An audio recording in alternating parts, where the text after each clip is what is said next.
Welcome to Crafty Brewers, Tales Behind Craft Beer, the podcast that will increase your enjoyment of craft beer or your money back. I had a thought. Yes? Are we giving people money back, or are we making all of their beer dreams come true? Either one. Okay, but the guarantee goes away as soon as we start making money. Oh, right now it's 100%. easy to tell them we'll give you your money back because you haven't given us any money. Sure, yeah, no. I'm in. All right. On this episode, we go from grain to glass with the creative team behind Flapjack Brewery in Berwyn, Illinois. Yes, that's right, home of Svengoolie. We're going to bust a beer myth, and as always, we are going to shine a light on this week in bad customer behavior. In the words of ZZ Top, I am beer drinker and Hellraiser Brian Noonan. All my opinions, yes, they are strictly my own for good reason. With me, as always, is the high priestess of hops, the matriarch of malts, the baroness of brews. She's the co-owner and chief everything officer at Exit Strategy Brewing in Forest Park, Illinois, Katherine Vallow. Hello. Hello. I can't wait to get into Paul and James Macchione are here. They are the co-owners of Flapjack Brewery in Berwyn, Illinois. It's you guys, Svengoolie, and the Ides of March, the three big things that come out of Berwyn. Yep. Right? Yes. Yeah. Very, we're number 2 on that list. It's very exciting. It's really okay. Berwyn, it's very nice. So, all right, Paul, you are the head brewer. Jamie, all right, here's the thing. I only know you as Jamie, but everything online, everywhere else, you are James. And I've been introduced about you as James. I'm like, I only know him as Jamie. Jamie. Yeah. All right, good. Good friends call me Jamie. James is on my license. So I should call you Mr. Macchione? Is that? Or that, Dr. Macchione. Whatever you want. Enemies call him Jimmy. Wow. Call him Jimmy. Sorry. I don't want you to have to lead. You look like you're going to take a header. I don't want you to fall down. Are you all right? I didn't know how far you're going. Sorry. This is going to be good. Very Wait till he excited. starts drinking. This is so. I'm really happy you guys are here. You, as Katherine and Cody and I discussed this, you were one of the first people we wanted to bring in because I have had the pleasure of knowing you before you opened officially. We met at the Berwyn Beer Festival, and I tried one of the beers that you brought, the Fantasmo Vanilla Cream Ale, which is still, forget about it. It's unbelievable. Be still my heart. Thank I love you. that beer so much. And I think I fanboyed out a little bit at the fest. I was like, this is so great. And you guys, we're going to open right here in Berwyn. And I was like, and I lived right there at Berwyn. And for a year, I walked my dogs past your spot and I saw the sign, opening soon. I went, when is soon? What is soon coming? And soon finally came. So how did you go from being brothers, which first of all, God bless you, I tried working with one of my brothers once and it was a nightmare. You're brothers, then I meet you in a tent, and the next thing, you're like the biggest thing in Berwyn. How does that happen? Well, see, we both have different roles. The ladies come after Paul, and I kind of deflect them. So You look puzzled, Katherine, by that I'm piece not even a little bit puzzled. I knew exactly what we were getting into. Brian, could you repeat the question again? All right, first of all, obviously, what's it like working with your brother when it's because it's you guys all the time? You're both there. You're making the beer. Jamie's handling the wood-fired pizzas and the menu, and it's got to be at times a little crazy. Well, you just caught a glimpse of how we work together just a second ago, how we joke around really poorly together. And then we do argue too, but it always comes back to joking again. Like even if it's a big heated argument or anything, like in the brewery or anywhere, it always comes back. I guess maybe that's being with family. So you're just like, you go back and start kidding around again, like those bad jokes we did. Like the one thing that saves us is that big black door between the brewery and the kitchen. Right? It is a nice Keep it heavy closed. We do our business, and then if there's really something serious, we'll talk about it later. But yeah, we have a little bit of division within the building that saves us, I think. We should come back to talking about the family piece when we can, because I think one of the things that's great with your shop is how family oriented it is and how many different family members have helped out, been involved, like played a role in the shop and all those things. It's great. And I think one of the things that we talk about when we talk about small businesses here at the table,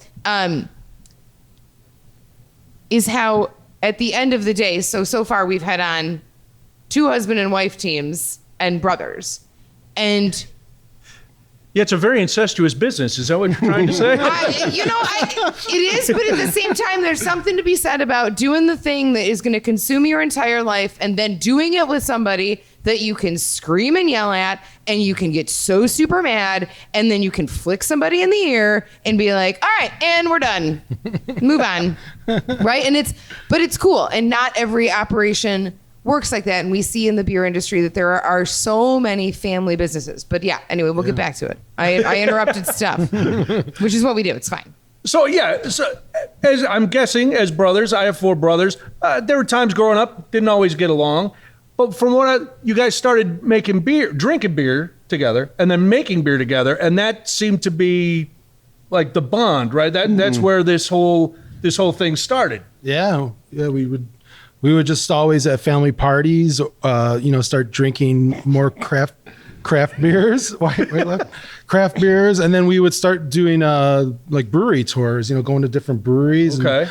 And it became a love for we just on weekends we started learning how to brew, and then that's what we would consume our weekends all the time, was just brewing together. And then the wives would be there too, hanging out, because we would brew at our parents' house sometimes, and then our house in the garage. So that kind of started out just a love of beer with each other.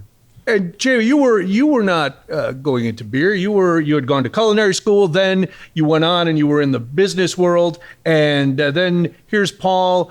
What was that aha moment where you guys went, you know what?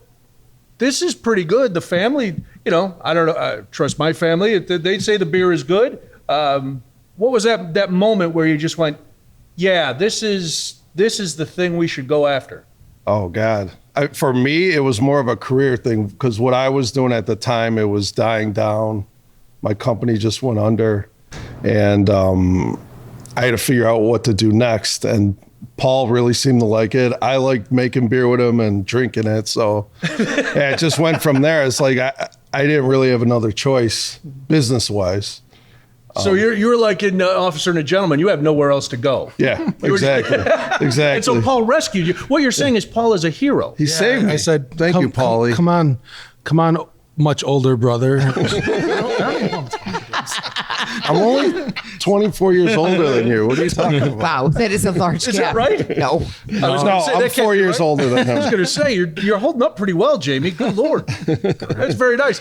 All right. So this is because, we've heard a similar story. People they're brewing at home, and then they've got, something that drives them to this. It's got to be, because I watched for a year. What was the biggest hurdles, as you, and Katherine, you know this too, the biggest hurdles of actually going from, okay, we're going to do this. We know how to make the beer. Where do we open, and how do we open? Probably the plan, like putting together the business plan and like fine tuning it so it actually works. And so a bank will break it apart and say, hey, they might be able to survive, so we will loan them some money. And then you when you actually have that physical money, the contractors, that was the biggest holdup, because you have contractors come in, they're like, okay, we'll do all this in 6 months, and then 2 years later, you're opening up. Yeah. So you're not wrong. that was probably the biggest hurdle. Yeah, we always knew we wanted to open up in Berwyn just because that's where we're from. Yeah. And our family's there. I still live there. Jamie lives close by. But the biggest was the contractors. That was, we had one of the contractors just didn't do the job right, and we had to fire him, and actually take him to court. So that delayed us a whole year, like that, and trying to find somebody else to finish it up. And we ended up just opening kind of early too, to get open, because we had to open. So, right.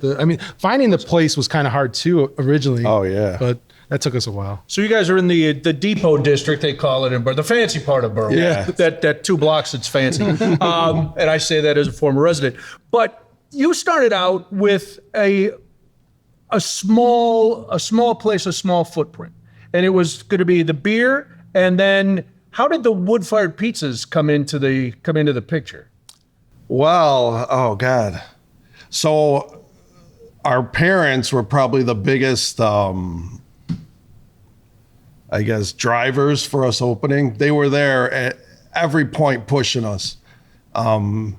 My dad kept saying, you got to have food. You got to have food. You got to have food. We didn't want food because the extra expense. Right. Plus, our bank said they wouldn't lend to us if we had a restaurant because we'd be considered a restaurant more risky, I'm assuming. Is this hitting close to home? Catherine's being triggered. Oh my God. Like my heart is racing. There's like a tiny bead of sweat on my spine right now because you said the R word. I'd much rather use any other bad word than ever the R word. Anyway, moving on. Sorry. So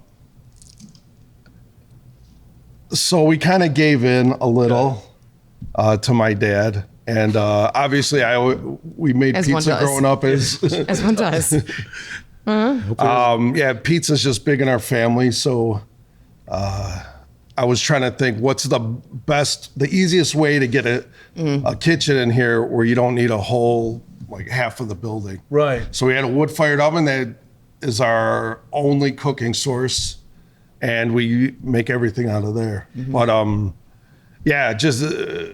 we added the numbers up in the business plan, and we were like, okay, we might as well. And we're lucky we did, because I don't think we would have survived. I was going to say the as much as a struggle for everybody as the pandemic was, you guys were able to easily flip to a carry-out model for the beer and the pizza. And following you guys on socials during the pandemic, every day the pizzas were sold out. Like so, oh my God. Thank good. Did you thank your dad every day during the pandemic for forcing you to have food? Parents get one thank you, and it is a blanket thank you, and it needs to carry you for your entire life. You don't get multiple things. I'm sorry, no, but this is also good. Because a bitter place. You get one thank you. Yeah, and that was something that helped buoy you guys through that tough time, right? Yeah, and during the pandemic, it was so weird. It was like the laws changed so fast. There was like 1 week we were allowed to deliver pizzas and alcohol, right? But not have anyone in the building. And then next week you could have people 6 feet apart, and then it just kept changing. So we just switching. You guys did a we great just job. rolled with that. We had to. Yeah, So, the pivoting was because you were part of our lifeline too. So like we would call, sit in the car, get the text, go inside, say hello, like weirdly nod. Be like, we love you, goodbye. And then, that We was. did deliver to you. Yeah, I remember running out when you guys pizza all the time. Yeah, We're standing outside. We can wait. We were like, we got beer, we got pizza. We were like, this is great. Well, just weirdly, instead of like the firm embrace that we always give each other, we were like, hey, 6 feet. thanks for doing these things, everyone. Yeah, that was great. That was a crazy time too, because our servers turned into delivery drivers. Yeah. And our bartenders and Oh, Ricky. Yeah, Ricky. Oh, yeah. Ricky. We love it. Shouts to Ricky. Ricky. Shouts to our guy. So the pizza helped keep it going, but it always comes back to the beer. The Fantasmo was that one that you made in the garage, or did you just start making that as you were planning for the brewery? Because that's been around, and it's always seems like it's a big deal when it comes back. Because you'll take it away for a little and make us all upset, and then you bring it back and we're happy, and then you take it away again and we cry like babies. That was one of our first recipes we made in our garage. Like, well, yeah, right. We wanted to make a cream ale.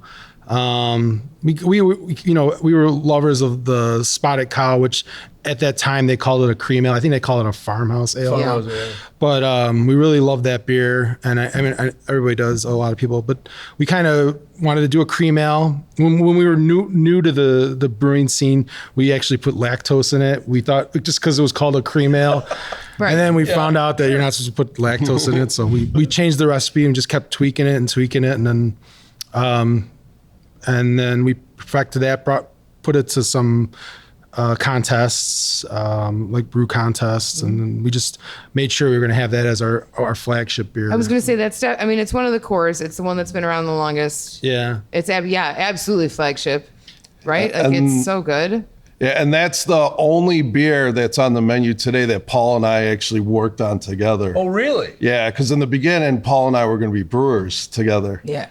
So that one we worked on along with what we have, the coffee stout and the pale ale or Bolton something. Coffee Stout. And But the vanilla cream ale is the one that we both actually had a hand in. So is there a complete delineation?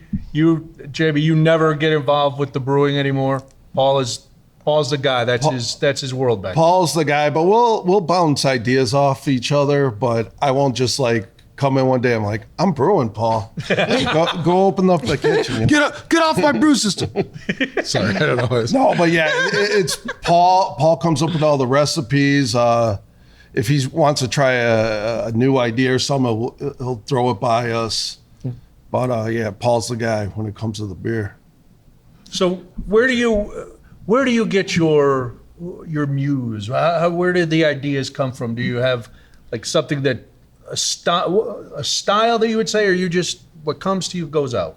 It's what comes to me goes out mostly. I think, yeah, like, I kind of just do a lot of research and always try to brew different styles that we've never even brewed when we were homebrewing, and then try them out and most of the time we're just rotating beers, and we'll bring back the popular ones, but the vanilla cream ale is the only one that we have on tap all the time.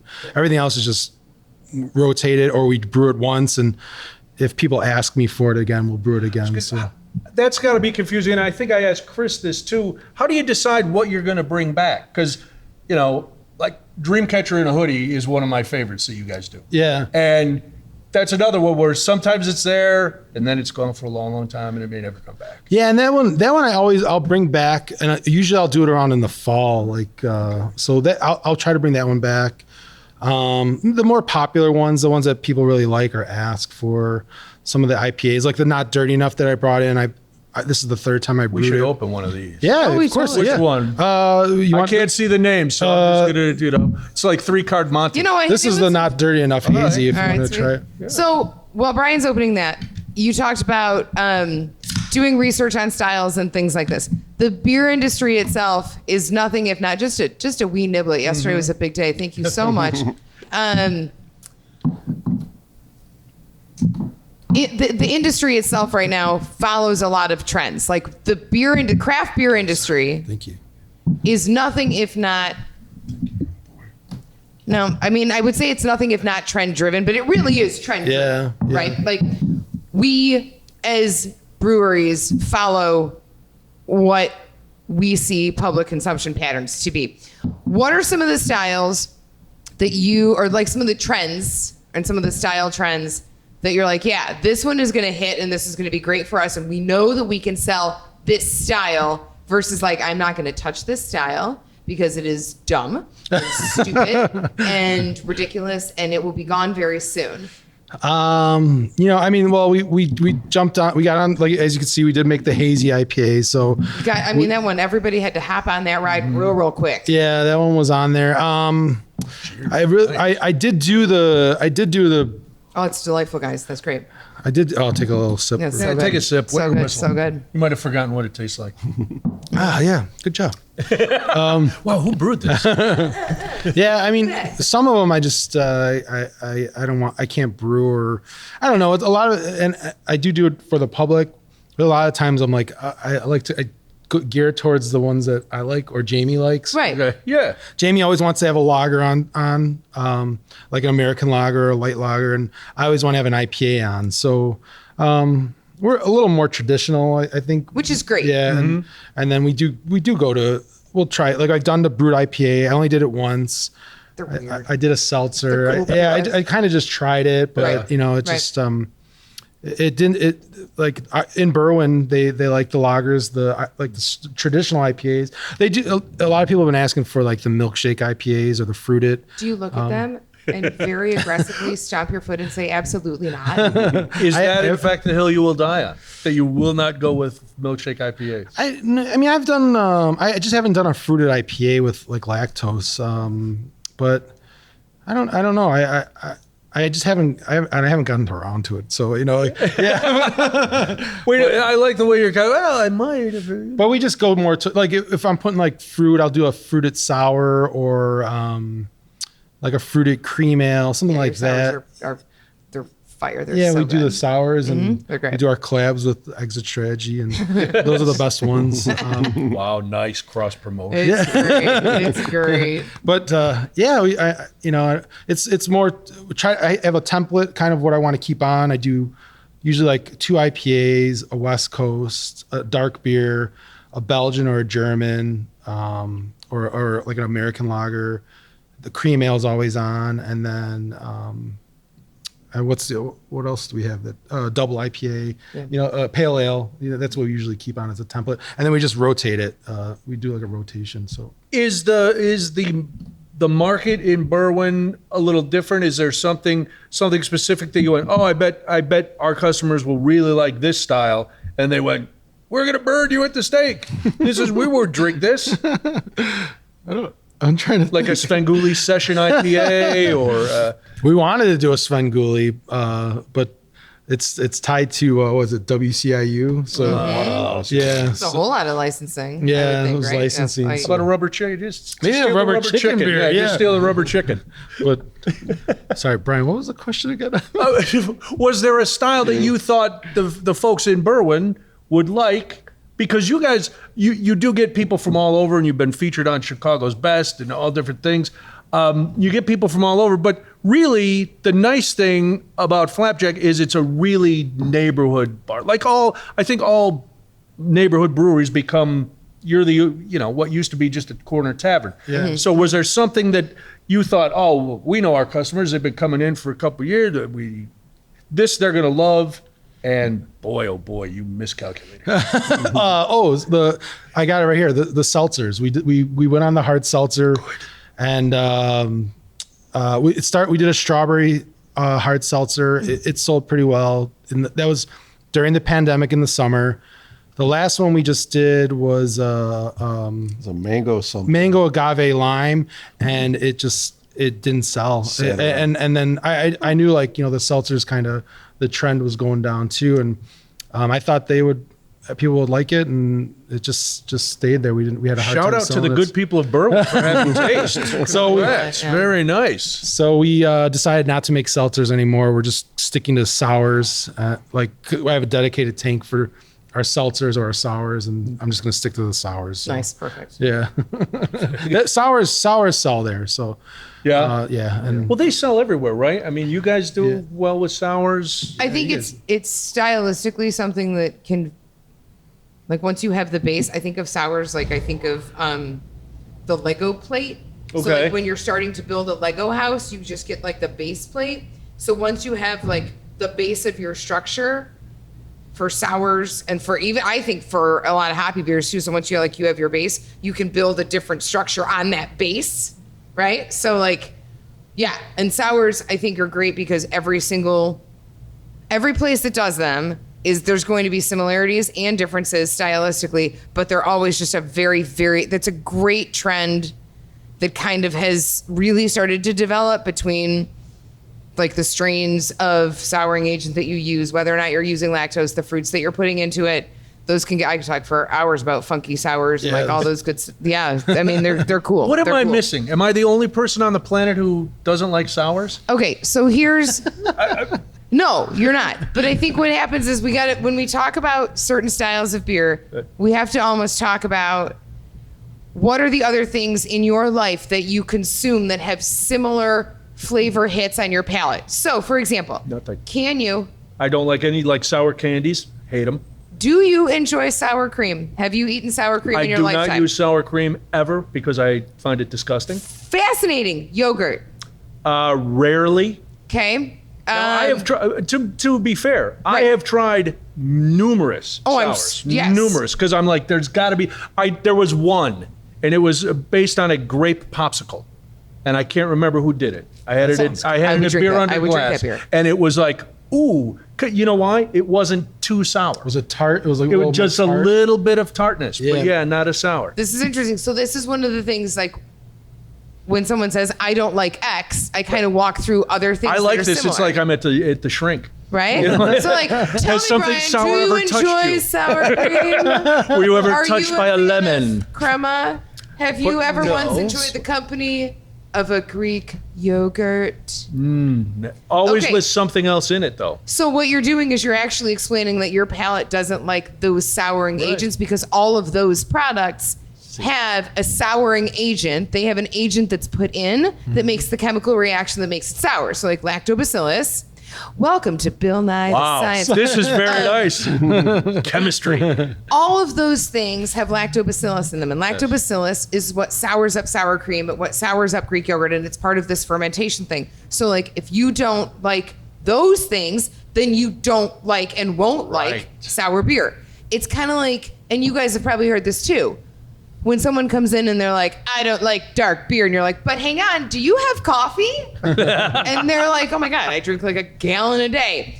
Then you can absolutely drink a dark beer because it's the same roasted characteristics and your palate is already used to that. You have a misconception of the flavor of the thing. So then it's our job as craft brewers to be like, no, hang on, here's what we can equate, right? Like it's about drawing parallels and equations of what are the things that you do enjoy.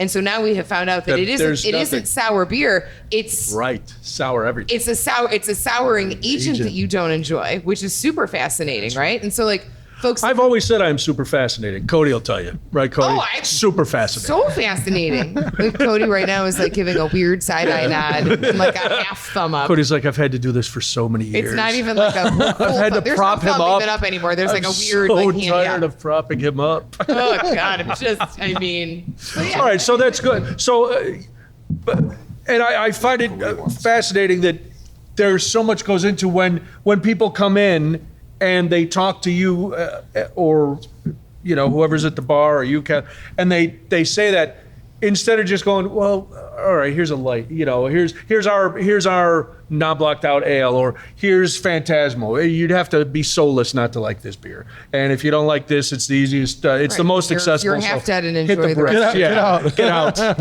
Right. That's why I'm not in business. Because I'd be, get out. You've offended me. Oh, yeah, no, I'm Your not allowed palate to has actually work offended behind the me. bar because of that now. But you know, I mean, we have the way that the industry grows and the way that we continue the good work that is happening in craft beer is to take teachable moments and make them into, okay, you might not think that you like this thing, but if we can talk through it and like, again, look at the foods that you enjoy, look at the way that food and beer go together. I mean, then this is something where we can really get back into a lot of like what Jamie's doing in the kitchen now and how it pairs so beautifully with what Paul is doing in the brew house. But how does it all go together and how do you make the craft beer experience? Welcome to Crafty Brewers, where we increase your knowledge of craft beer and your love of the craft beer experience. Or your money back. We are not exchanging money in any way, shape, or form. You heard it here first or second. But like, that's part of our job. I like that you're so nervous that we're gonna have to give money back. When No one's nobody's getting giving us money. any There's no money. money. There's no money. That's no what I'm money. saying. I know. I just want to There's make no sure money. everyone's like, we once listened to Crafty Brewers, and now I want 25 cents back No, for the you did- half you hour of can my only- life that is gone. You can only Like, get money back if you give money. That's oh, that's God, back to science. Stay tuned. That's back Stay to tuned. science. It's back to science and just logic. logic. What I like is, and it seems to be a common thread. As a brewer, you said you have your schedule. You have eight taps. This Fantasmo is going to be on all the time, and then you plug in the pieces. You guys have evolved the brewery and the whole experience at Flapjack, which had to be a collaborative thing because when you started, it was the beer and the pizza. There was going to be no TVs. There was going to be nothing. And really, if people didn't drink beer, it was rough. But then what was it? Feedback from customers? What made you two sit down and go, okay, well, now we're going to have, for a while, you were making root beer, which was phenomenal. But then you had some pop, and then you had some wine for the people who didn't, because you guys get big groups and families coming in to eat pizza. So I would imagine, did that play into it at all? Well, like early on, we were just figuring it out as we went. Okay. So our priorities were for Paul to get the beer right and me to get the pizza right. So I think once we figured those two out and got comfortable with it, we started adding a little. So Paul's like, maybe we could do wine. So we added a red and a white. And then maybe I'll add a salad. Because originally it was like 5 pizzas and that was it. I wasn't going to make anything else. Guys, I'm gonna shouts to truffle. Shouts to truffle. Truffle's still on, yes. And I think slowly, as we feel safe reaching out a little more, we'll add something else and something else. But every time you reach out, it stays within that original model. Like all of a sudden, you're not going to go, "Hey, now we got hamburgers and chicken wings." No, it's like what you've added to the menu either has increased the pizzas or some calzone or a little olive, some burrata and stuff that you can make in your, because you have a very small area for your food. Real small, yeah. Small but mighty. Yeah. Oh no, that's amazing. What By comes design. out of that It's little? phenomenal, It's yeah. about as big as this table. It is essentially, It's very wee. it is. It's great, and it's great. I think what you guys are doing is amazing work. Thank you. Thank you, guys. You're welcome. Somebody crack open Fantasmo, please. What's the little Or I'll Easter crack. egg that people will find if they happen to drain their pint glass, their logoed Flapjack pint glass, and there is something Sir? either comforting or disturbing on the bottom of that glass. I vote for disturbing. That's what I'm letting you guys just. First day. Sorry. No, that's all first right. day. It's you didn't see over here.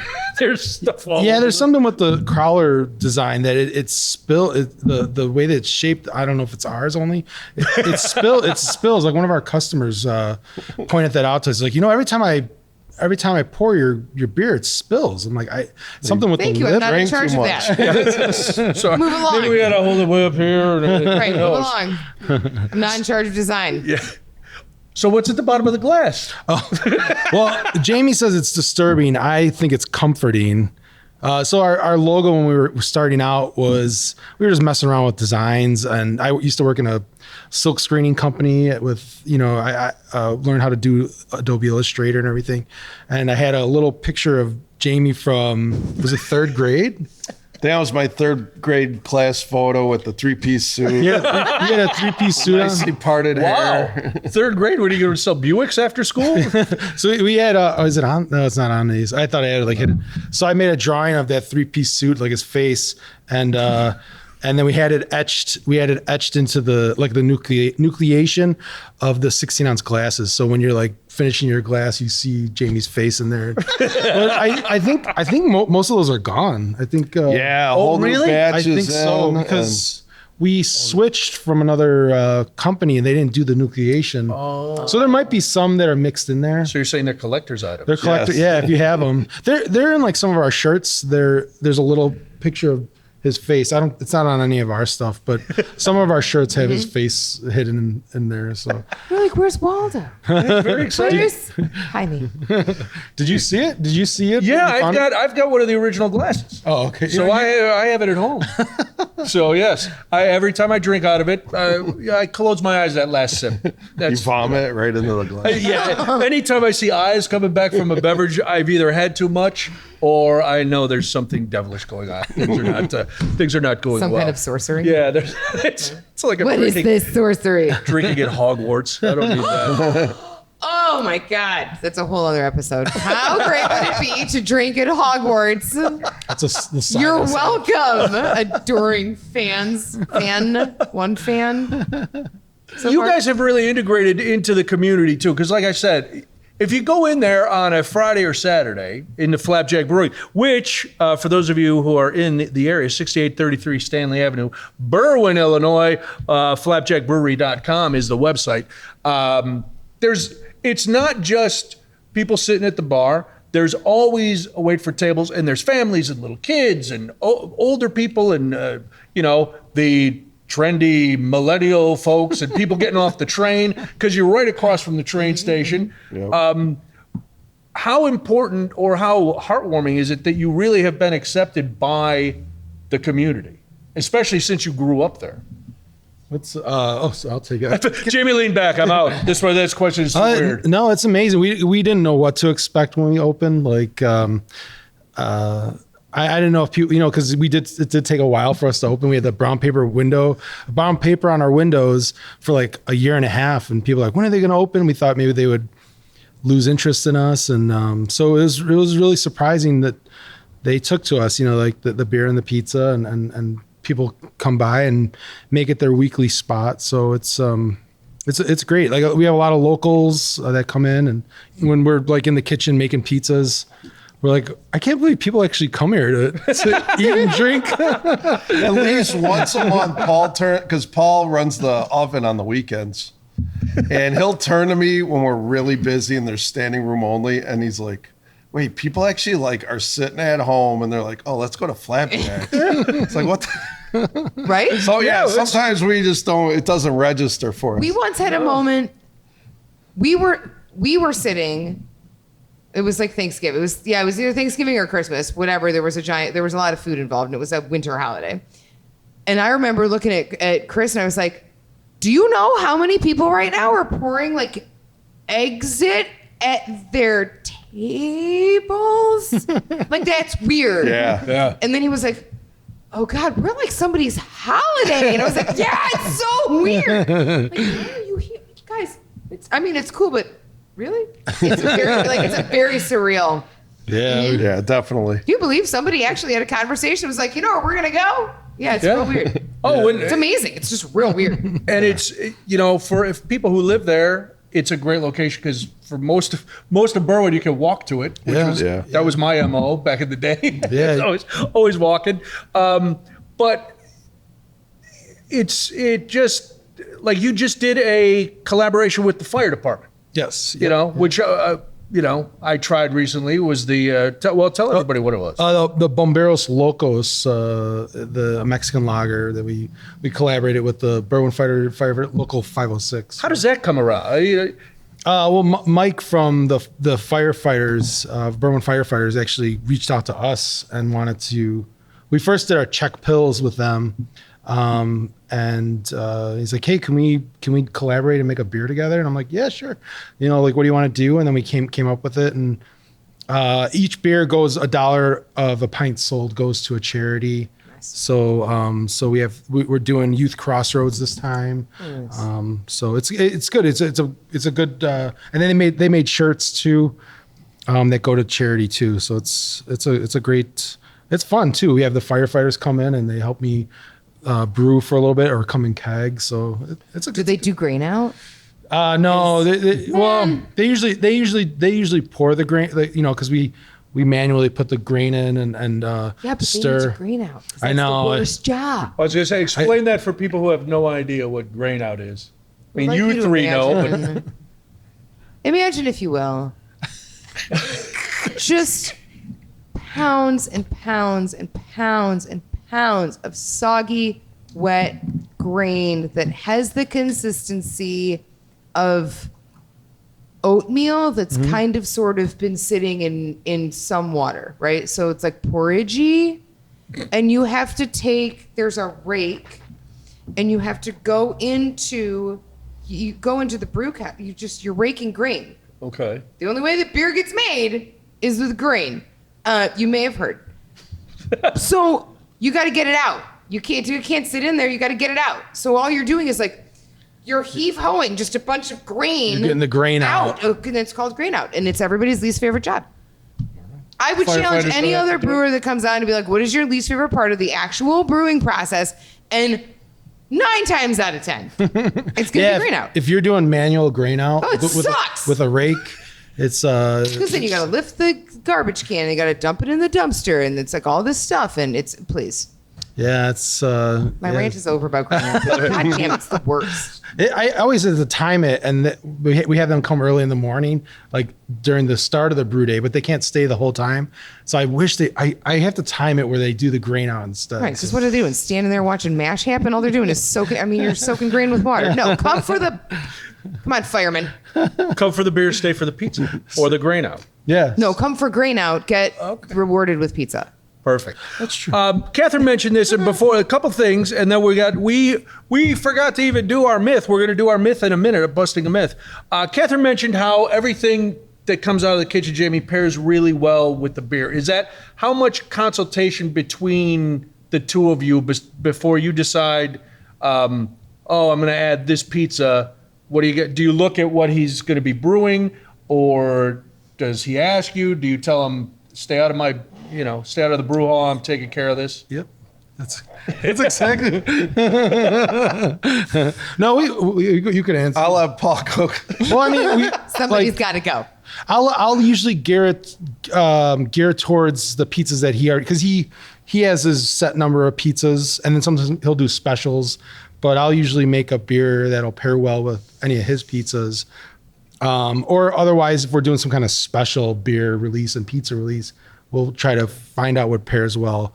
But yeah, I'll usually try to go off of one of the pizzas that he already has and get it like paired well with like that. Yeah, I mean, the thing with Italian, with like heavy Italian, not heavy bad, heavy good, like heavy Italian flavors and everything, is that like all of these IPAs and double IPAs and all of those hops cut through everything so beautifully that like you have it's an instant match, which is great. So like, the cool burrata things and then the hazy, like what phenomenal pairing, right? Yeah, it's just gonna, like, those hops are gonna clean your palate right off. Yeah, we're lucky that we have a lot of fatty sausage and meat and cheeses that I could use to. Sorry, Don't talk about me that way. But what's really good was we were talking about the truffle. Like we do the saison with the truffle, so which good. I got to make the saison again for the Yes, truffle. please. So, Hi. Yeah. But the truffle's still on, so I don't know. You have anything to add? No, you covered it all. And all right, we always ask the brewer two questions to wrap up the interview, but you've already kind of answered them. Usually it's, what have you brewed? Now this can be one that went really well, or something that you brew. You already said the second seltzer wasn't a big hit, but something that even if it was a big success, you just won't do it again. Ooh, that's a good question. Your raspberry. Well, yeah, okay. All right, It's nice having your brother go, remember on your skirt? So we did my first sour. We kettle sour. The first sour we did, I didn't use a lactobacillus like a pitch or anything. I used just grain, uncrushed grain, and I was just kind of experimenting. It was a raspberry tart wheat, and it was uncrushed grain because it has lactobacillus already on the grain. I put that in a muslin bag, but I had it open also. Instead of doing the traditional way, you got to close, you bubble it up with like CO2, try to get all the oxygen out. And I didn't like the way it tasted or like smell. It was really funky. But with the raspberry and a lot of people liked it. I loved it. Jamie loved it. I remember that beer. I loved it. But Joey, who's our taproom manager, and my brother-in-law, both of us, when we were bartending, we were like, I can't stand the smell of this beer. I'm like, I can't wait till it's gone. But people loved it. Like, it just, I don't know if it was something with our senses. We just didn't like it. But I'll never brew that again. I'll never do that way again. That's my answer for that one. That's a good one. All right, and the final question is the hill you will die on, a style that no matter how popular it gets, you will not succumb. You won't make this beer, even though it could be profitable. Do you have one of those? Oh man, that's a good question. I'm drawing a blank. Yeah, I try to come up with good questions. He's been at this a while. Yeah, I don't make the. I'll try something always. Like I try something once, but that's a good question. I haven't even thought. I was just talking about I wouldn't do the a heavily fruited Okay. Cereal in my beer, or like I just can't do meat in my beer, like bacon or any kind of oil or any Both of those sound horrible. And I don't know if people, when they do the bacon, they actually put. But you did the bacon. It was good though. No, we did not do It wasn't big. It was. It was not. It was maple syrup and it was oatmeal. Oh, yeah, you did the maple syrup. The only and, reason I wouldn't do the meat is because I don't eat meats. Well, there you People go. do that? Other meat beers? There are some that are out there, and we don't know. Yeah, I agree. Like, is this some kind of weird flavor magic? Because you are not sitting there. There's no way that anybody is going to put something that's fatty and oily into those pork kettles. belly. Yeah, What are you doing? Running it on CIP for like 17 hours? yeah, Like, it no. would be so hard to. Yeah. That's a hard question because I would probably try to brew anything once, but just throwing crazy stuff into the mash tun, I don't know, just a spit. Hose. Yeah, well, I don't know. I'd try the cereal, but meat. Some like Wait, chicken all right, wings or meat. Chicken meat. Chicken wing lager. No, thank you. I will throw our margarita pizza in our mash tun though. Without Is that a challenge? no. Wow. We got to do the marinara because there's no oil in it. Yeah. Oh. It's extra virgin olive oil. Oh, but without the oil. Can I So pour that on yes. you while you're brewing it? Yes. Yeah. Wow, this is something we got to get on camera. Flapjack Brewery Turn it is some naughty time. at 6833 Stanley Avenue in Berwyn, Illinois. Flapjackbrewery.com. Paul and Jamie Macchione are the guys. They are Thank the you. brothers. They get along or they don't. But either way, the beer and the pizza is great. So we don't care about the family drama. I know. We just want to come and enjoy it. All right, it is time to bust a beer myth. And I've heard this from the time I was young. I heard it before I could drink beer when people were just buying beer at the house. That if beer is cold, and God forbid the temperature fluctuates 1 or 2 degrees, that beer is ruined. It's skunked. So that's why we would have to drive from the grocery store at a crazy pace to get the beer home before it raised to 1 temperature because it would be ruined. Is that true? No, I can't roll my eyes like back far enough into my head. It's a ridiculous thing. As every one of our beer myths are, this is ridiculous. There was, and I think the whole fear of skunking came about in the early to mid 80s. There was an ad campaign, "Don't drink skunky beer." And I think it hit a lot of like the Gen Xers, right? Who were no, Gen truly. Xers. I love them. I am one. I love them. It's almost the only generation I enjoy anymore. Wow, thanks. You're not a boomer. No, I'm not. No. I don't know what I am. These guys are. I might have an elder millennial. I'm on the cusp of the millennial, I think. This was an Xer done at the Yeah. end. We're fine. All right. Anyway, so this ad campaign came out and it got everybody talking and the verbology of like skunky beer and beer getting skunked and whatever. Yes. Is absurd and stupid. Was it really a thing at some point? Yeah, because there is a thing with different colored glass and light filtration getting into beer and changing the composition of beer. You don't see lots of, and we're going to get flack online for this, whatever. Don't add us. That's what the kids No, say. at Brian Noonan, not me, because I will write. I give my opinions, and those are my own. I don't know if Okay. are your opinions my opinions too. I'll take the heat. I'll carry the water. That's fine. It's really not an opinion. There are not a ton of beers. It's not an opinion. It's more of like just a statement. There are not a ton of beers that are done in clear glass or green glass anymore. If they are done in clear glass or green glass, those are macro giant huge breweries. Correct. Right? We aren't seeing that on our end. We would bottle in brown glass, growlers, howlers, brown glass, right? Like that's one of the things. So light filtration is something that can affect the characteristic of the beer. However, temperature is more the myth. Your beer is not going to go weird if you chill it down and then take it out to make room because, I don't know, maybe you bought a cake and you need room in your fridge. Just because I recently Cake bought and beer. That sounds. it sounds doesn't good. suck. No. So like, no, you are not. Temperature fluctuation is not going to change the dynamic of your beer. It is not going to change the flavor. It is not going to change the profile. If you have something that you have decided to store on the roof of your car in 100-degree heat, you are a dummy, and that will change things dramatically. But that's user error. That Right, isn't the beer's I have to fault. go That's home not the. and work in my garage. I'm sorry. I need to go remove all the I beer that gotta I've get been home. storing on top of my car. It's been up on the rafters of the Right, garage. just like hanging from the Yeah. garage. No, temperature is not going to skunk beer. You do not have to take a cooler full of ice to the liquor store when you load up and then drive as fast as you possibly can to get it into a deep freeze. Absolutely ridiculous. You do not need to do these things, That's good. even a little bit. Well, even because like Paul, you brought Jamie, you brought these lovely beers.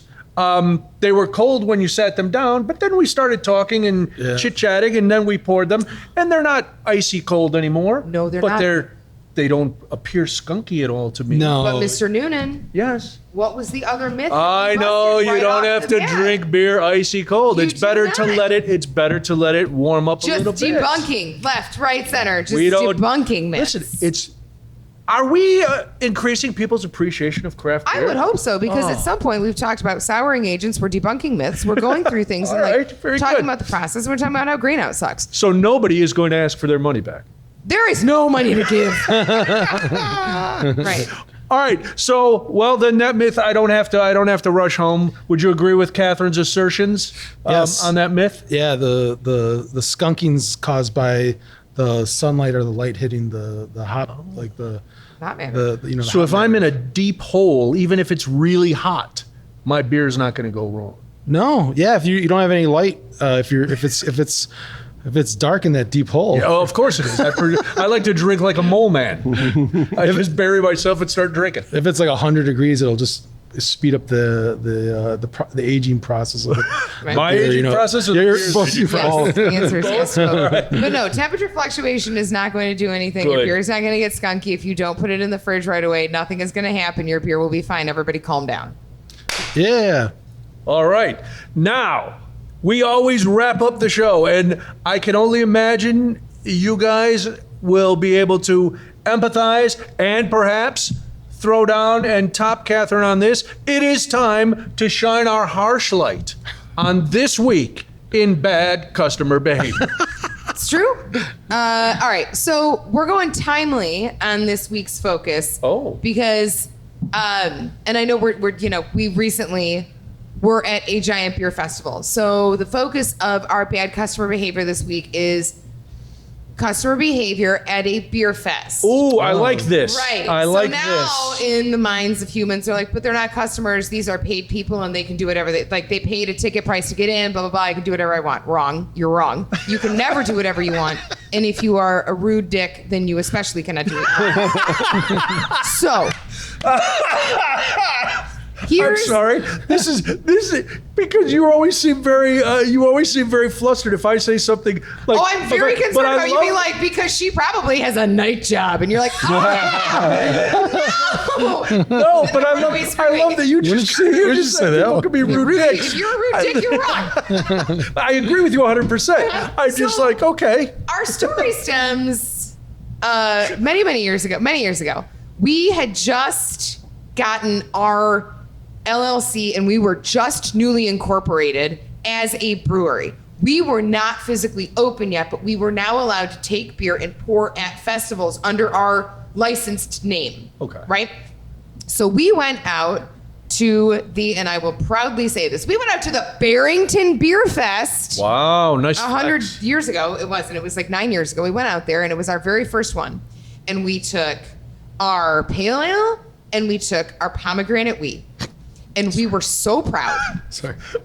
Was that a scoff? I don't know. No, I think that was a hiccup. I'm sorry. Are you That's okay? all right, I'm no. sorry. I'm concerned. I don't want. You know what? I may have told you this story because it is one of my most favorite stories to tell. So maybe you've heard this one. No, I didn't hear this. Okay, so we take these two and we are beaming with pride and we are so excited that we have a banner and our logo and we're like, this is it, it's so real, and crying and like, it's great. We get there and we set up and we are like, bring on the public. I cannot wait to interact with the public at our very first beer fest. This is going to be great. And this is before I think we realized how much the public just sucks.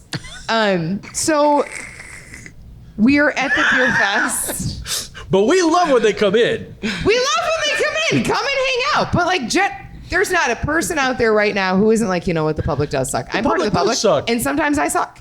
I know that. Everybody here, whatever. No, it is true. You don't need to apologize for saying that the public No, sucks. they do. They do. But you should listen to our podcast and you should buy all of our beer. So we are there and we're doing the thing and whatever, and we're set up and we're ready, and the first people come in, and the first human that walks up looks at me and says, "Give me some of that there Persephone." And I looked at Chris and I go, I'm out. And he's like, it's the first comment that anyone's ever said. And I was like, I can't deal if people don't know how to say her name. I gendered the beer. It's weird. Her name is Persephone. Sure, it is spelled Persefone or Phone. Sorry. Couldn't even spell my own beer. I got so flustered. But it is not pronounced Persephone. It is pronounced Persephone. So when someone said, give me some of that there Persephone, it was like, oh my God. And this was Barrington. This was in Barrington. Oh. Right. So did you not? I'm sorry. Was there not Greek mythology taught?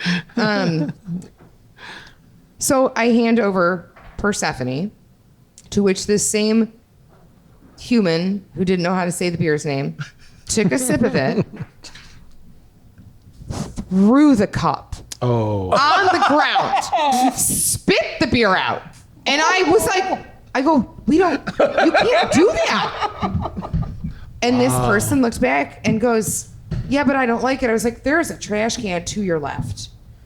Where trash goes, you don't spit things. Don't spit. That's disgusting. 2, don't throw it on the ground. And C, no. So we're moving right in front of you. Right in front of you. Right. And I just kind of was like, these are no longer tears of joy. Is this what everybody is going to be like? So we keep going to beer fests, and we learn that beer fest behavior is different than regular behavior, right? It's the Wild West. It's the Wild West. It is the Wild West. You get to a point of lawless fest behavior, and the bad customer part of it is sure, you've paid your ticket price, and that's great. Congratulations. You are also interacting with people who are serving a product, and it does not give you the right to be an ass. I have said damn, ass, and dick today, and I'm very sorry. We haven't dropped anything else bigger than that, and I apologize. I'm very excited that you're opening the profanity Pandora's box. It'll be fun. Let me ask then, since we have 2 breweries represented here, Yeah. we all know that there will be some beers that we try at a beer fest that we don't enjoy. Is one table down enough to not obviously spit or throw it in, but to just dump it in the bucket and then try something else? We've all done that. Yeah, but there's not in front of go, oh my God, this is swill. So I think there's something. Here's the biggest takeaway from this is this: when you go to beer fests and you're like,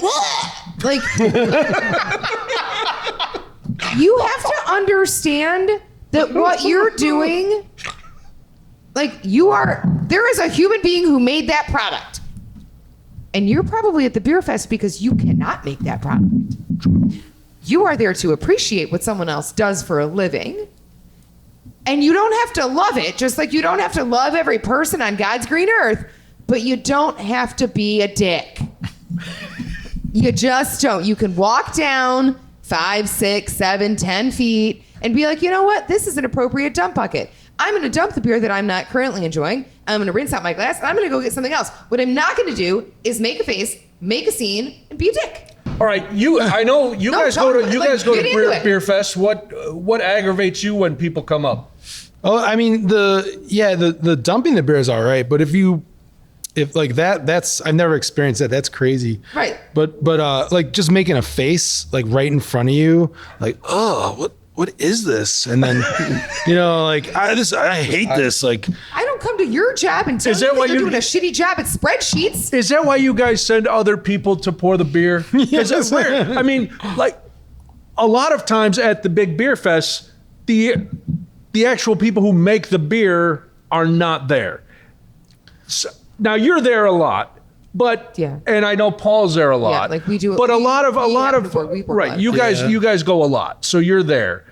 But other brewers, it's you can tell it's Fobab, for instance. It's volunteers. It's all volunteers. So Fobab is an interesting animal, and that is all volunteer because it's so heavily judged. Okay. A lot of the beer festivals. There's some drunk dicks calling. Oh no! I was tapping on the table, and Cody was making a witch hand to tell me to stop tapping on the table. Sorry. So with the festivals that have the volunteers, that is, I mean, those are heavily judged competitions, right? But like most times you'll find taproom employees or brewers or assistant brewers or owners or combinations thereof pouring. But even if it's a volunteer, like, oh, I'm not. Yeah, your point is correct. That behavior is not acceptable. Right. I like going to the beer fest where the people who are actually doing the beer are there because, like, yes, well, at the recent one, we're trying not to age our episodes, but I like, and there's a lot of them, and because I like to talk to the people who who make the beer, or a lot of times if I walk up to your table, I don't know, you have 2 or 3 choices. Yeah. I don't know. They all sound good. So I'd like to ask the people who made it, all right, where should I start? And most of the time, they go, start with this one and then go to this one. Mm-hmm. Perfect. I'm in. Let's go. Let's do it. Right. And I think that's the beer festivals have such a great place in the craft beer community because they let you try so many different things from so many different breweries, especially breweries that you wouldn't normally get to if they're super far away, they're not on your radar. Or you're like, you know what? I don't have it in me to do the hour drive to get there, but I know that they're going to be at this festival. Right. And it's great. It's good exposure for everybody. They are super, super valuable, but they are not a license for rudeness. Humans. All right. For all the drunk dicks out there, listen. Stop it. Stop it. Stop being a drunk dick. That's all we have to say. Especially if you're going into Flapjack Brewery, which is in Berwyn, Illinois, flapjackbrewery.com. These guys don't want drunk dicks in there. No. You don't want to make Paul mad. We like drunk children. Drunk children can come in, sure. Right. I'll bring them. Children? Yeah. Well, they come in drunk. They don't serve them there. Yeah. No. That would be We illegal. card everyone. But the parents, who knows what the parents do before they, before they wander in. Paul, Jamie, thank you guys for being here. Thanks for Continued having success. It is, it's great to have you, and you guys know I'm a fan. So again, flapjackbrewery.com is how you can look it up. Go to Berwyn. You might see one of the Ides of March. Svengoolie might be on the train track. You don't know, but either way, you're going to have good beer and great pizza. Yeah, I don't know what Svengoolie, how he gets downtown. He's tied up on this train track. Yeah, it's going to be like one of those. These guys. Beer name is Svengoolie on a train track. These guys have tied Svengoolie up just to draw you into their brewery. All right, thank you for listening. Tell us, we'll be back with another great brewer, Katherine. People need to do things. They do. Not one is not be a drunk dick. What else do they have to do? The other thing you need to do is you need to follow us on socials. We are on Instagram, crafty_brewers_pod. We are, you need to subscribe. You need to follow the show. So with that, he is Brian Noonan. She's Katherine Vallow. And do you have, parting words? Remember, kids, race car is just race car spelled backwards.